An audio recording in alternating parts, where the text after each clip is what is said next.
Negara didirikan tidak untuk menindas rakyatnya sendiri. Negara adalah sumber harapan bagi kesejahteraan dan kebahagiaan rakyatnya, tapi tidak di Porsia. Setidaknya sejak pemerintah Republik Indonesia memberikan izin beroperasi bagi sebuah pabrik bernama Indorayon akhir 80-an, sebagian besar pengalaman rakyat Porsia berhubungan dengan pemerintah justru telah menjadi pusat segala hal ihwal penderitaan mereka.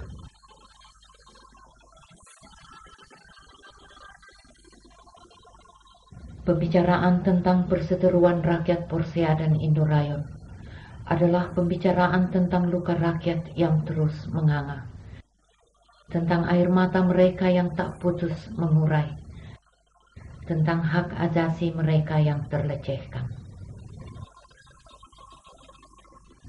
Bulir padi yang terus-menerus melompong, yang tidak memberikan hasil pada saat panen di wilayah yang mayoritas penduduknya petani sawah.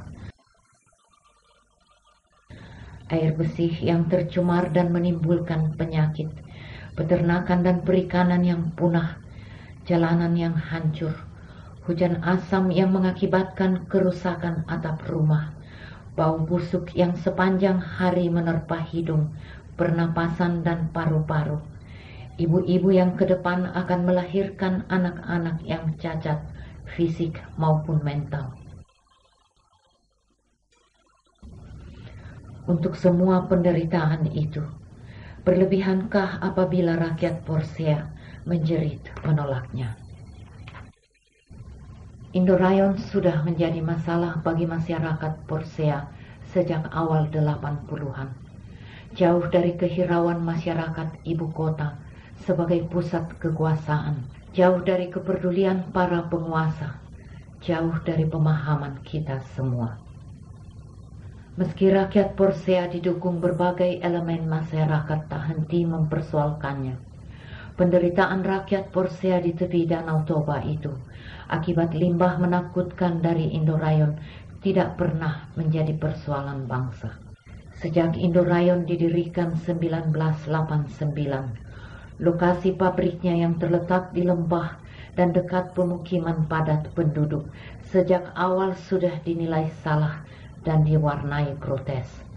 Namun pabrik raksasa ini terus saja menangguk keuntungan dan menutup telinganya rapat-rapat dari protes rakyat. Imigrasi semua monyet dari daerah Porsia ke sini kayak dahulu.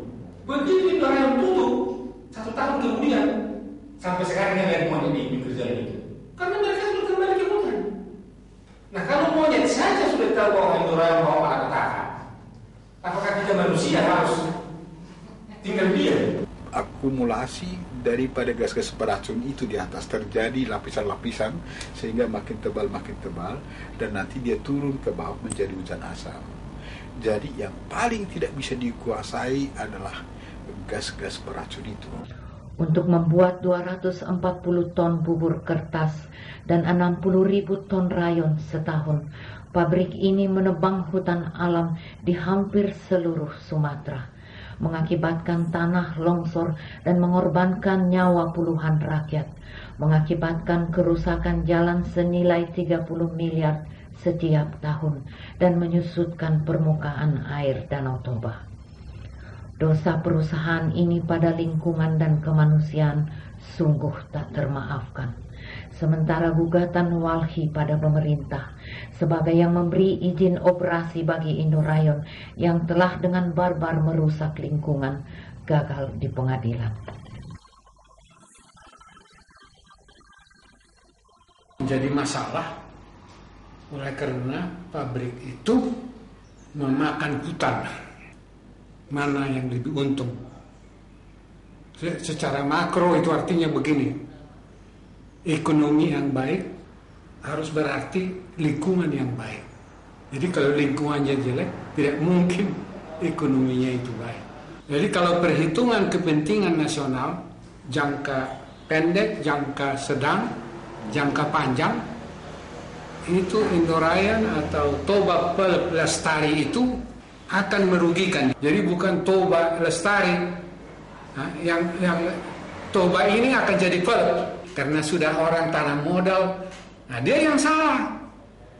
Pemerintah yang salah dulu, harus dikoreksi kesalahan pemerintah dulu, harus ditutup. Setahun setelah pabrik ini beroperasi, rakyat tidak bisa lagi menerima pencemaran yang merusak kehidupan mereka, dan konflik dengan masyarakat pun tidak bisa lagi terhindarkan. November 1993, tabung penampung klorin di Indorayon meledak. Meski Indorayon mengatakan kecelakaan itu tak berbahaya, ribuan rakyat mengungsi. Dan sehari setelah ledakan, kerusuhan pecah. Ratusan rumah karyawan Indorayon yang berada di dekat pabrik musnah dibakar warga. 1994, kolam penampung limbah Indorayon jebol. Rakyat menuntut Indorayon ditutup. Namun pemerintah lagi-lagi tutup telinga. Sekedar meredakan kemarahan rakyat, pemerintah lalu menunjuk auditor lingkungan Amerika Serikat Labatt Anderson melakukan kajian total dampak lingkungan. Labatt Anderson, yaitu auditor yang ditunjuk oleh Indorayon dan dibayar oleh Indorayon pada tahun 1995, sudah membuat peringatan pada halaman pertama laporannya itu yang mengatakan bahwa pabrik seperti pabrik Indorayon ini pada umumnya dikategorikan sebagai operasi industri kimia berat. Juni 1998, atas tekanan rakyat dan didukung situasi kejatuhan Orde Baru, Indorayon akhirnya ditutup sementara. Yayasan Perhimpunan Pencinta Danau Toba yang ditunjuk Presiden Habibie melakukan audit total menyatakan Indorayon membawa kerugian ekonomi dan dampak negatif ganda, seperti pergeseran tata ruang, kehilangan mata pencaharian, rusaknya prasarana umum, tumbuhnya konflik sosial dan merebaknya sikap anti-militer dan anti-pemerintah. Maret 2001, Sony Keraf, Menteri Lingkungan Hidup di masa pemerintahan Abdurrahman Wahid, memberi kesempatan Indorayon kembali beroperasi dengan catatan Indorayon melakukan perbaikan sikap manajemen. Tetapi sesudah kenyataan, ya sedikit takutlah. Jadi ini harus ditingkatkan supaya betul apa yang itu saya saksikan selama ada aksi, begitu takut saya sudah di lapangan. Perlawanan kembali memanas. Aksi penolakan kembali digelar besar-besaran. Adalah Musa Gurning, Pastor Silain yang dijuluki Sang Jenderal, serta Pendeta Miduk yang terus-menerus menggalang dan menguatkan tekad rakyat menolak Indorayon. November 2002, kerusuhan pecah di Persea. Puluhan warga ditangkap termasuk Musa Gurning, pemimpin Serikat Rakyat Bersama, LSM lokal yang paling gencar menentang Indorayon, serta Pendeta Miduk. Karena saya tidak melakukan apapun, karena misi saya selama ini adalah urusan termasuk jamin pemerintah menyampaikan segala sesuatu hasrat masyarakat untuk keamanan dan ketertiban itu aja. Dan saya sering ketemu bupati, gubernur, malahan terakhir menteri. Itu saja yang tetap saya katakan. Kalaupun mau dibuka itu, jangan menjadi ajang politik, langsung berhadapan dengan masyarakat. Masyarakat mau berunjuk rasa ke Persea karena camatnya melanggar janjinya untuk tidak memasukkan barang, tetapi mereka memaksa sehingga rakyat menuntut janji pemerintah melalui camat, dan di sana kita dijebak oleh aparat dan kita ditangkap. Saya diintimidasi, dipukul dengan linggi, dipukul dengan itu pentungan polisi, dicampur lagi dengan rotan. Kemudian kalau kau nggak mau mengakui kau melempar kantor camat, kau akan dilistrik. Iya, saya terus takut dan pikiran saya kacau. Saya sudah lanjut usia, tidak tahan lagi disiksa. Kemudian dipaksa untuk mengakui melempar. Ya demi hidup saya, terpaksa saya mengakui melempar. Padahal demi Tuhan, saya bersumpah dan berjanji tidak ada saya melempar kantor camat itu dengan apapun, dengan batu, dengan tanah, dengan kerikil, tidak ada. Kenapa kami tidak bisa di Tanah Batak hidup? Apakah kami mau dimusnahkan demi yang punya modal dan Toba Pop Lestari? Saya mohon kepada Ibu Presiden Megawati Soekarno Putri supaya sadarlah. Mohon adalah perasaan, perikemanusiaan, sanubari demi hidup kami, masyarakat Batak di Toba Samosir dan juga masyarakat suku-suku yang lain yang sudah ada tinggal di Kabupaten Toba Samosir. Apa yang terjadi pada para aktivis di Persea ini menunjukkan pemerintah memang tidak pernah mau belajar. Terus-menerus mengabaikan tangisan rakyat. Dipimpin Menteri Yaakob Nuawea, pemerintah malah membentuk tim sosialisasi Indorayon. Dan yang terjadi di lapangan adalah intimidasi terhadap rakyat, penangkapan aktivis dengan peradilan rekayasa, ancaman terhadap kepala-kepala desa.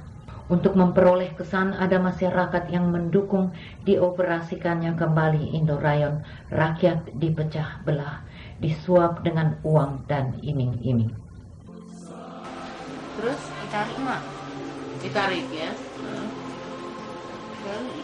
Orang berranjau nak, tangku. Apa dia bilang? Oh, dia tanya ranjau. Terus?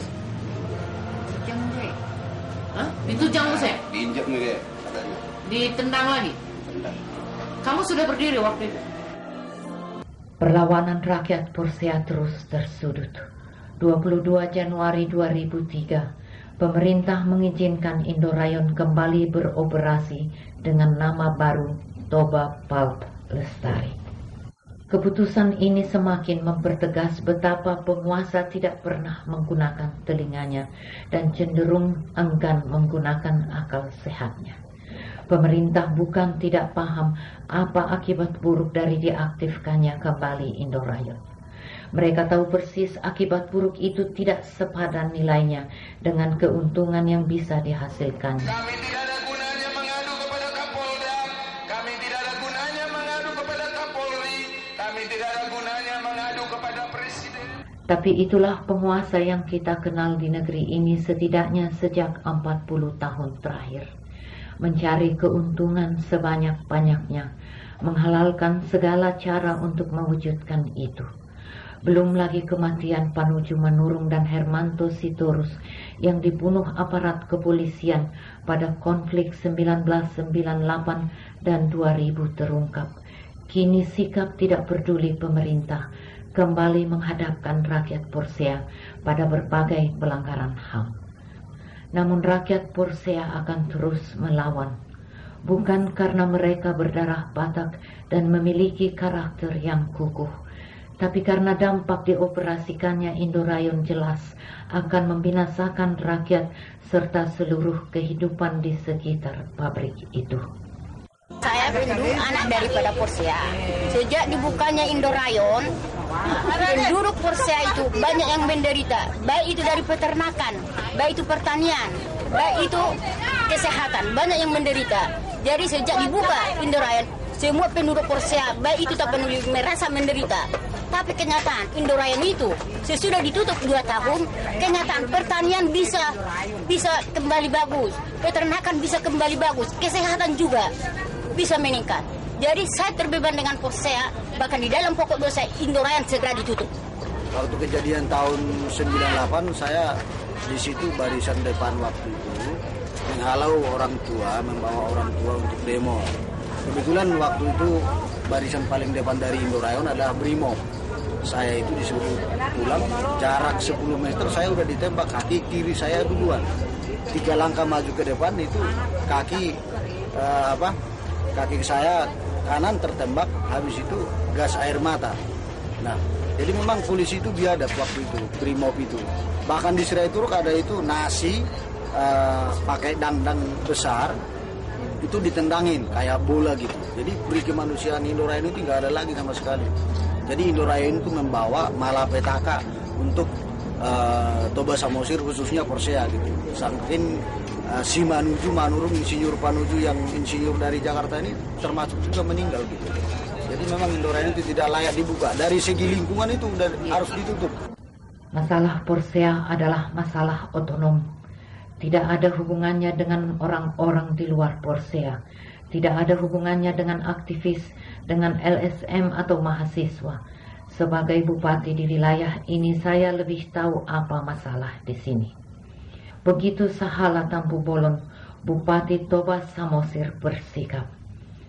Sikap arogan bupati ini menunjukkan ia tidak sadar ia memimpin wilayah di mana Danau Toba, satu dari 5 keajaiban dunia, tersimpan. Dia tidak tahu bahwa setiap persoalan yang menyinggung lingkungan dan hak asasi manusia adalah persoalan dunia. Dia bukan persoalan otonom, bahkan bukan persoalan yang bisa dihentikan begitu saja di meja seorang presiden, tetapi persoalan seluruh umat manusia yang diatur di meja Perserikatan Bangsa-Bangsa. Horas. Sejak hari Minggu saya sudah mempelajari, membaca dan melihat secara langsung penderitaan apa yang dirasakan oleh saudara-saudara saya di sini. Saya malah luar biasa. Ada hak apa Tanoto dengan seluruh jaringannya yang telah melecehkan harkat orang Batak di Persea,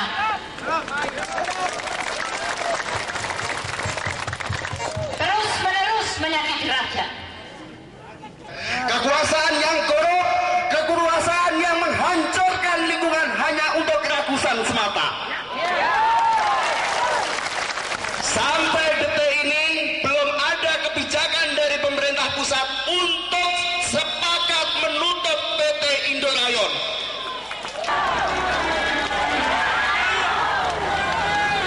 Kehadiran kami di sini, yang pertama-tama kami sangat mengutuk tindakan aparat keamanan yang telah memperlakukan rakyat sewenang-wenang di tanah ini.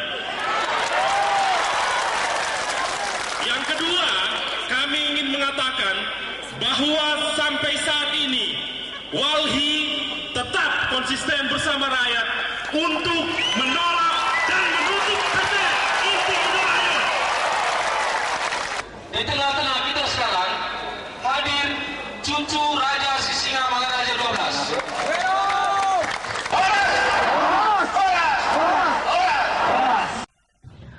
Oleh karena itulah kita, seluruh masyarakat Indonesia, sebagai warga masyarakat dari sebuah bangsa yang berbudaya, yang mengaku menghormati hukum dan hak-hak asasi manusia, kitalah yang paling berdosa apabila kita tidak dengan sepenuh hati membela dan mempersoalkan nasib buruk yang menimpa saudara-saudara kita di Toba Samosir.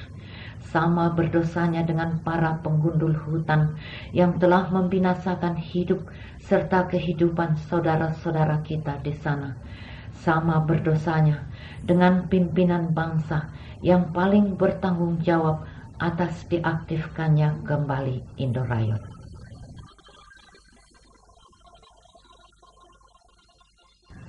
Nasib suatu kaum tidak akan berubah kalau ia sendiri tidak mengubahnya.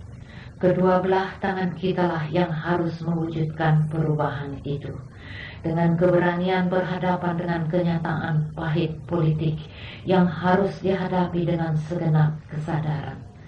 Sadar sepenuhnya bahwa perlawanan terhadap kejahatan Perlawanan terhadap kepicikan, kekerasan, status quo, militerisme sesungguhnya adalah kesadaran akan perubahan.